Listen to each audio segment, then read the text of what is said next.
domain that's obviously contentious enough to produce a war, let's say. And here's my problem. I don't understand. Now, I've listened to a lot of hawks on the American side talk about two things, about the fact that it appears likely, and this is independent of the merits of this claim, it appears likely that the Ukraine, supported by the West in the manner it has been supported, can do serious damage to Russia's conventional arms force.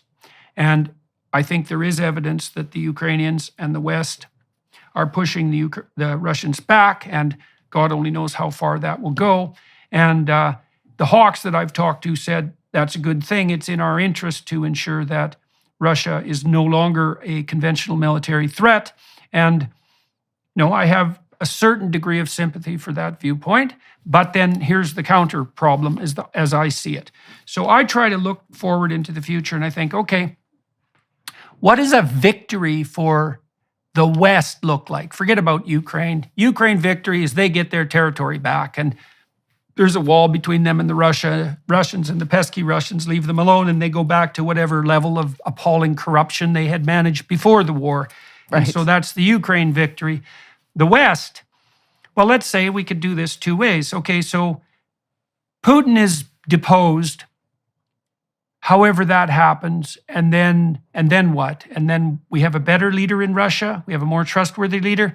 Yeah, I don't think so. The Russians haven't got a great history of that, and no matter what you think of Putin, it's definitely the case that he isn't the worst leader that emerged in Russia in the last 100 years, by any measure. True. So that's a big problem.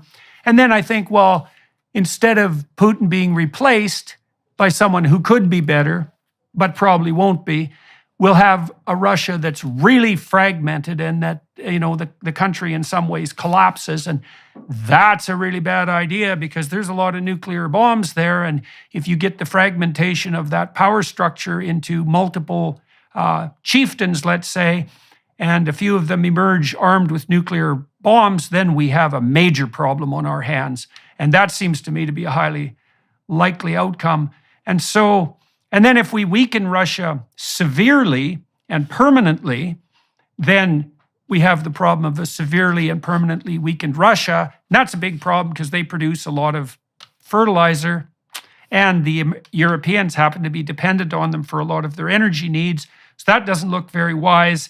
And then we have the absolute bloody catastrophic probability that if Putin starts to lose in any serious way, and so starts to believe that Russian territorial integrity is threatened, however he defines that he has an immense array of unbelievably powerful next generation weapons at his disposal. And why the hell wouldn't he use them?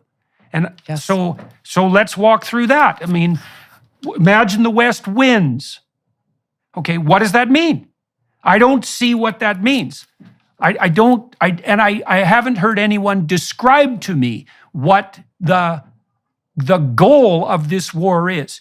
We're supporting the heroic Ukrainians. It's like, yeah, you're a moralizing scoundrel. That's not a plan.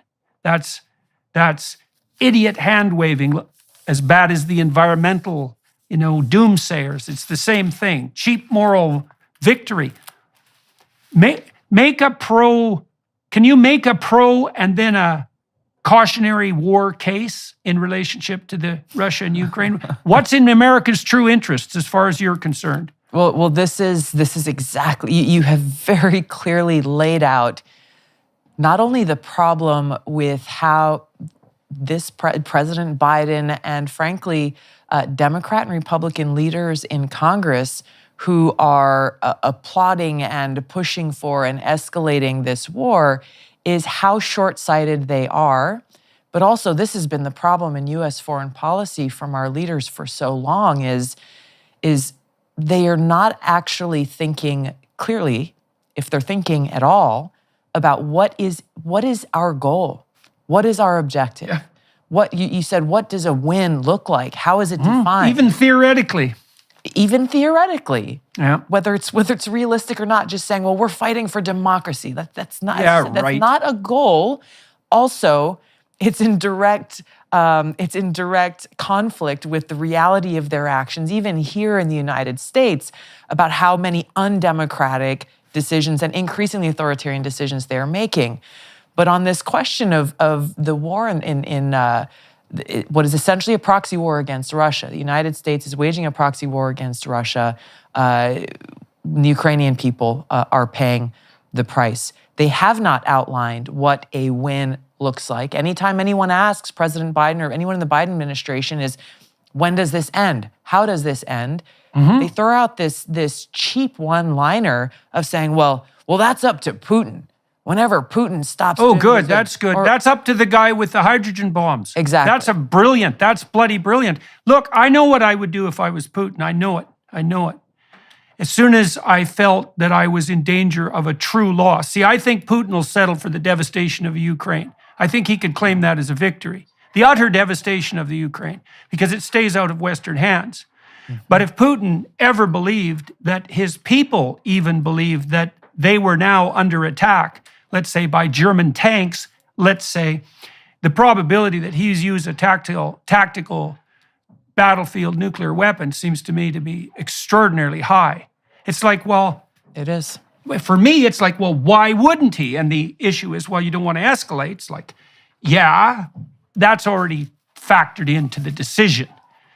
So there is this theory, I don't